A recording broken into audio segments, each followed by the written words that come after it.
Good morning, vets of tomorrow. Today's podcast is with Dr. Maria Groot. She is a veterinarian and veterinary pathologist, and she works at Wageningen Food Safety Research and also at natural livestock farming. Hello, Maria. Good morning.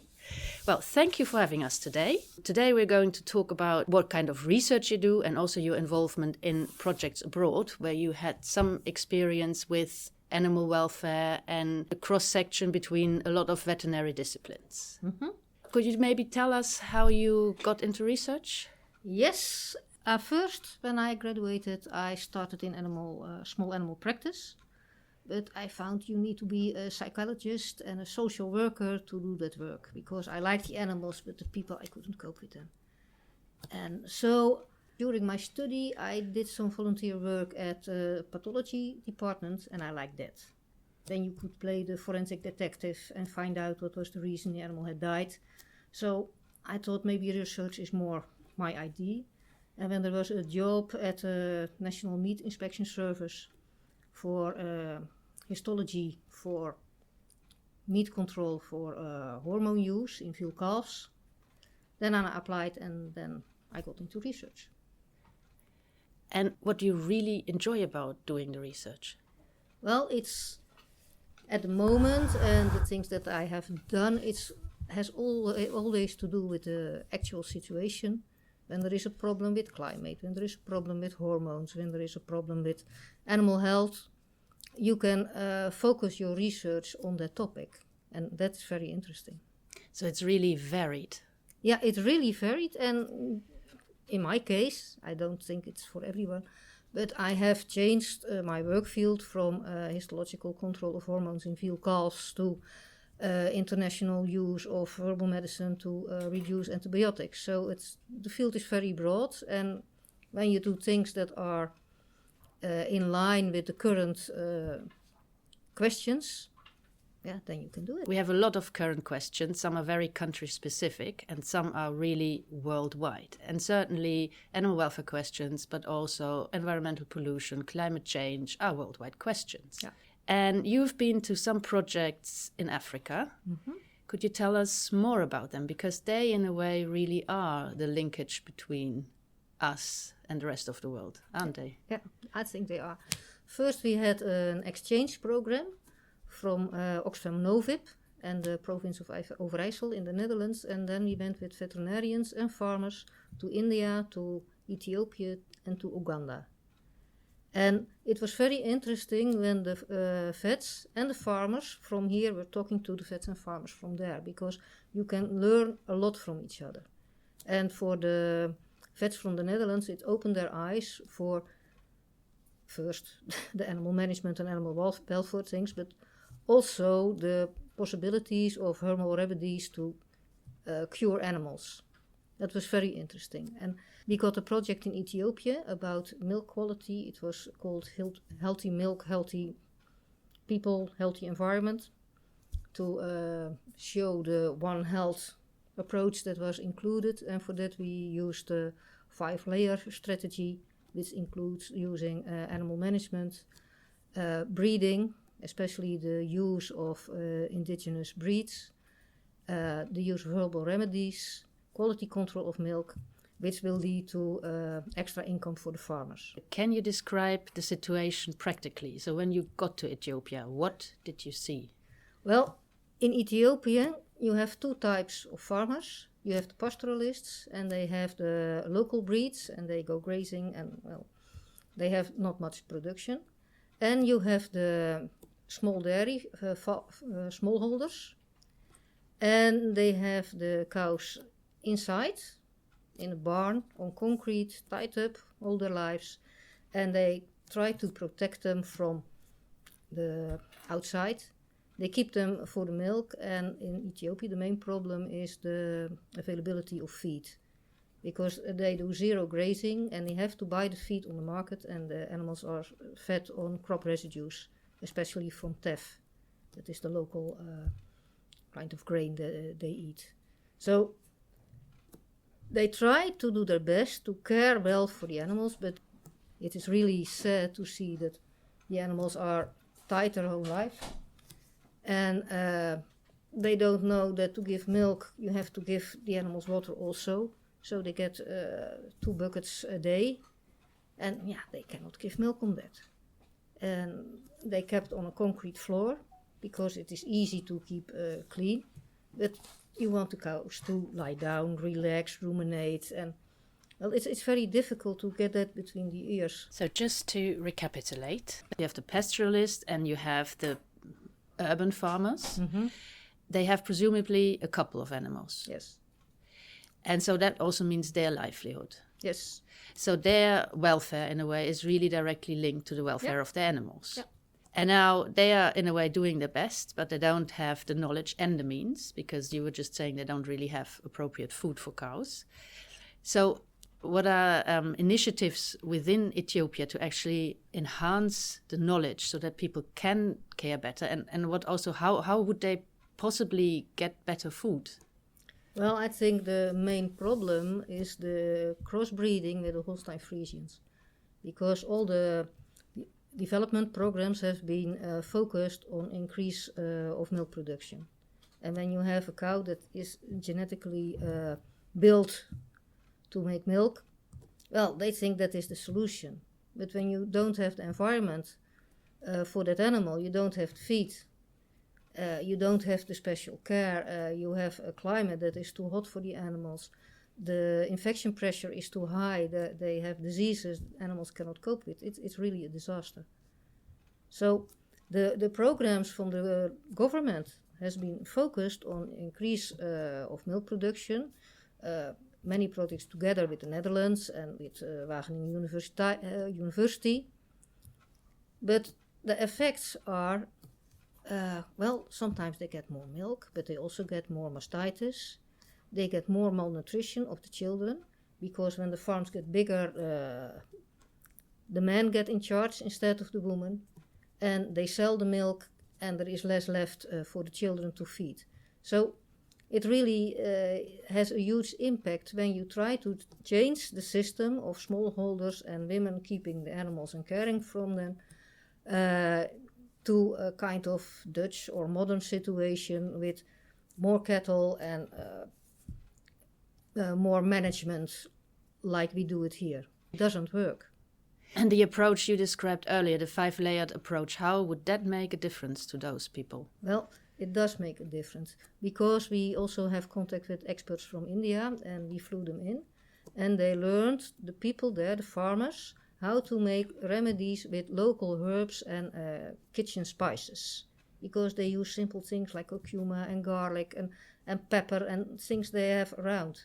And so they have a cure for mastitis, they have a cure for wounds, they have a cure for fever, and it really works. People are very, very happy, and they keep animals alive that would have died otherwise. Because when animals are sick, they use antibiotics, because they think it works for everything. And all the milk is consumed, because they cannot afford to throw it away. So people get exposed to antibiotics, and that has the risk of antibiotic resistance. And you get pollution of the environment. So this is really a way that helps people to keep the animal alive. In the last period, we did an assessment for how things were going, and they had a calf mortality of 60%. So that was really a problem. And now we also a woman farmer from the Netherlands who went there, and they told people how to care of the newborn calves. And that was also very helpful. So the people could do the things with the measures they have themselves. It's just simple things, by giving the calves colostrum enough, or feeding it when they cannot suckle themselves. These simple things, but people stood there and watched the calves die. Now they have means to keep them alive. And have you spoken to the farmers? How does it make them feel that they now have means? They are so happy. And we started the project with 60 farmers, and now we have 85. Because farmers in the neighborhood, they want to join in. And even farmers that stopped farming because it was so frustrating, the animals dying and getting sick, they are getting cows again. And do you see any ways of addressing the feed? Yeah, there are different ways that can be done. I think there should be little feed growing by the farmers themselves. When they have a few plants or they go around to gather some feed for the animals, it might help. I think there should be more grazing. Animals should be outside and walking around instead of being tied up their whole life. But the feed thing is really a problem because you have people that buy the feed and they sell it to the farmers to a huge price. And the farmers, they are with their back against the wall because they have to have feed for the animals. Yeah, and so they have to pay. So in a way, it's quite a sad chain of dependencies. Yes. And by actually giving people the knowledge to look after themselves, you are empowering people. Yes, it is the idea. And you can hopefully change something in a sustainable way. They can, in the setting that they are, look after themselves. Yeah. And to come back to the residues, that's something you mentioned, because in a situation like this, the usage of antibiotics isn't probably guided by veterinary advice because probably they don't have access to veterinary care. No. So it's just used. From your projects, in what ways are residues a problem bigger than just public health? I think it's always a problem bigger than public health because you get antibiotic resistance in the animals and in the people, but also in the environment. Because with antibiotics you disturb the soil life and the insects and all the things that are living there, and that has its impact on birds and everything that lives from that. And do they use other medicines than antibiotics that also cause a problem? In Ethiopia, that's not. I think they use mostly antibiotics and maybe sometimes painkillers. But in Uganda, where I also was, they use lots of acaricides, products against ticks, because they have a really problem with ticks that are vectors of disease, especially East Coast fever. But they use lots of acaricides and they mix them and the ticks are resistant. And that is really an environmental problem because the ticks do not react to the acaricides, but it's all in the environment. So you don't have bees, you don't have insects, the manure, nothing is flying around it. And the birds are dead. It's really a huge problem. Those problems you describe in Africa, they really have an influence on our lives as well, in a way. Because if they don't have insects, biodiversity, they will have even more problems with climate change. Yeah. Resistance will be transmitted to our continent as well. So it is something we should care about. Yeah, of course. And what would you like to say to veterinary students to get them enthusiastic about those things? Well, I think they have to go there. I think there should be exchange projects for students to go around the world to see how farming is done in India, in Ethiopia, in China. That will broaden your perspective on how things can be done and what you can learn from each other. And now it's so that for many things, antibiotics and other things, they are sold to Africa and India on a very cheap way. So everybody has access and everybody does it, and it's really getting a huge problem. And I think the solution is in natural products, in natural remedies. The ethno-veterinary knowledge that was there available, that has to be brought back so people can help themselves. And this approach of ethno-veterinary knowledge, could you outline that a bit more? What is the concept of ethno-veterinary knowledge? Ethno-veterinary knowledge is the knowledge that people had before there were antibiotics and pharmaceutical industry. And it is knowledge that is available in pastoralists and old farmers. And in India, they have a system of assessment of this knowledge, and they have a group. They sit together with a veterinarian, a farmer, a pharmacologist, a toxicologist, and they look at the remedies, and then they think, well, it might be safe, and then they look at the results. They do small experiments, and when it's safe and it is effective, they spread the remedies to the farmers. So they set it on, put it on the email or on the WhatsApp. So every farmer has the remedy and they can help themselves. Because those ethno-veterinary remedies are made from local plants. or minerals or other things that are available in the environment. So it's very good to keep things locally. The local knowledge they have in those countries, I mean, they obviously also have the plants that grow there locally, and they have not so many animals to care for. So a farmer, I presume, has the time to apply remedies more than once a day and look after the animal and note little changes. Yes. So that's very sort of characterizing for small holding systems. Yeah. Obviously, we don't have small holding systems, but what can we still learn from them, and how could we translate their knowledge into knowledge that we can use here and that we can also accept as scientifically sound?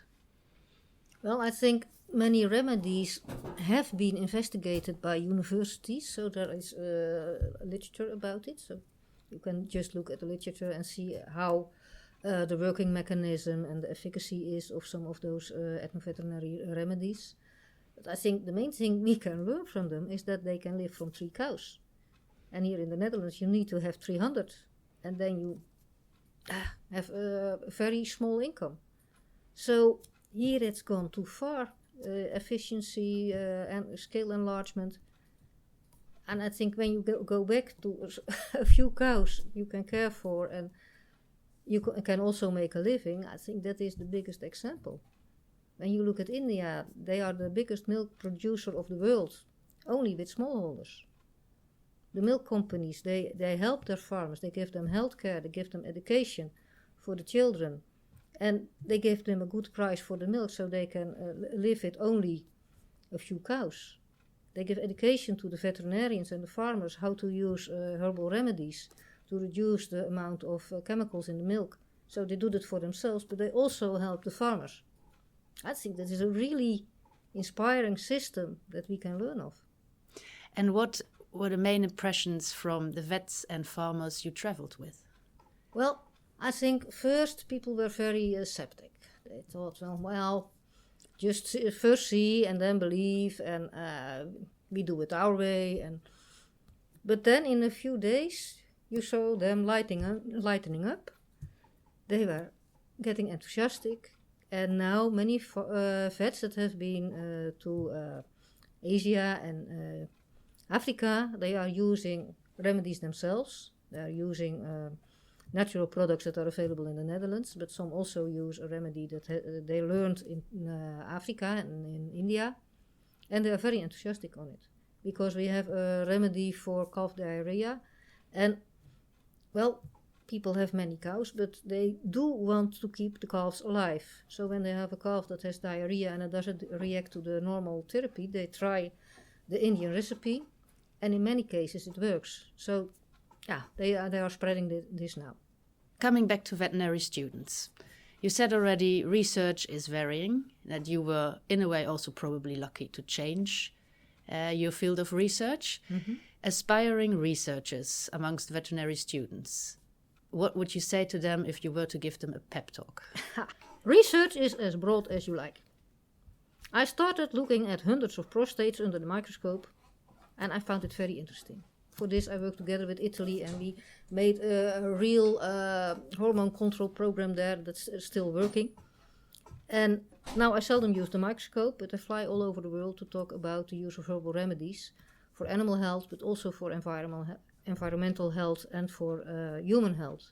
So you can change and you can try to help the world and address the current situation and the current problems. Because at the moment we have problems with the climate, and I think improving animal health and using the right feed, you can help a little bit in that direction. And just to summarize, I think your story shows that whatever you do as a veterinarian and whatever field you choose, you are connected to the world. Yeah. And in 2019, 2020, probably more than ever before. Yeah, I think so. And especially for future veterinarians, we can only hope that there are lots of vets who take up things like you've done and help us making the world a better place for increased welfare and health in animals and humans and the planet, really. Yeah. Yeah, you see how all things are connected. And when you work at animal health, you also work at the health of the animal products and the health of the people, the health of the environment. So you can really contribute. And health is a big part of welfare. Yes, of course. Thank you very much, Maria. It was lovely talking to you, and we hope to inspiring. Thank you. Thank you. In her talk, Maria mentioned another welfare problem that has not really been discussed in the podcast yet. And that was the total lack of exercises cows get in the Ethiopian urban farming environment. Now imagine yourself being a vet in Ethiopia and wanting to do something about it. Can you come up with ideas? What could you do? Maybe it's an idea that you just press the stop button now and have a think of what you would do, and then go on to listen to what Maria had to say about her experiences. Another animal welfare item in Ethiopia is the lack of exercise the animals get. When they are born, they are tied up, and they keep tied up their whole lives. And I think that is really a problem. And you get problems with the hooves, and you get problems with locomotion. They have wounds because if they lay down on the concrete. It's really a problem. And when you go to India, they have another system. They have the cows that have a nose rope, but that's not always very animal friendly, but it makes it easy for the women to walk with the cows to the milking parlor, to walk with them around the way, to let them go grazing in the environment. But that would be probably really difficult in the urban Ethiopian farming environment. Yes, but I think when they only take the cows out of the stable and make a little walk around. Yeah, it's an improvement. Yeah, like they have a dog. They just walk the cows, because not walking all your life, just standing up and lying down. It's devastating for the joints. Yeah, also for the mental well-being. Also for the mental well-being. They don't get any challenge, any change in environment. And sometimes they are tied with their head almost in the feet. Yeah, feet eat and give milk, and that's all.